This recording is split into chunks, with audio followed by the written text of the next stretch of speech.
मैं सुनिया एक जागीर दा राजा मेरे घर तशरीफ ले आउए, मेरी कुल्ली इच कदम मुबारक रख के मेरा मान ते भरों वधाउए। मेरी कुल्ली इच कदम मुबारक रख के मेरा मान ते भरों वधाउए। ते गल्लां दो वेण आदल बिरा गल्लां दो वेण कासिम सोची वतना जेड़ा ओ इंज करम कमाउए। या मन सुल्तान बनावे आउए या आप फकीर सदाउए। साडा ना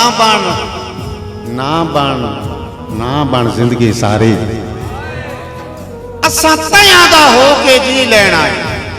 और सबरां दी सूई नाल बेल लाकर फट जख्मे जिगर दा सी लेना है। ते तेरा दित्तो हजार विछोड़े दा अखी नूट के कासिम पी लेना है। कदी रात टकरे आस पिया करते तू और गरीब रूह सफरां दी थकी होइए, दुखा मारी अक्की होइए। 21% प्यार है सच्चा, 80% यकी होइए। इंज हर कई मान लिया इंग्लिश में जिवें लोहे ते लीक हो गई है। हिक्का गलत पंजाब की बोली आई, बाकी हर शायद ठीक हो गई है। मैनू वेख के कासिम दुख लगता है साडी किवें वसनीक हो गई है। जिवें चबल जबान आई चबलां दी उते चबल छुरीक हो गई। मलक अदरीस गए दौर पड़ोपियां टोपियां दे बाणे बाते बाणे किथ गए। बनी पुल दरिया ते जिसते दी वज नाल मुहाने किथ गए।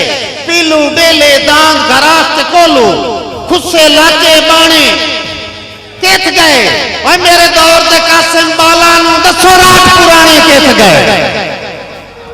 कि जदा ज़र्फ दी तरकड़ी च लालच दा बारा कासिम भार हो वैंदा है।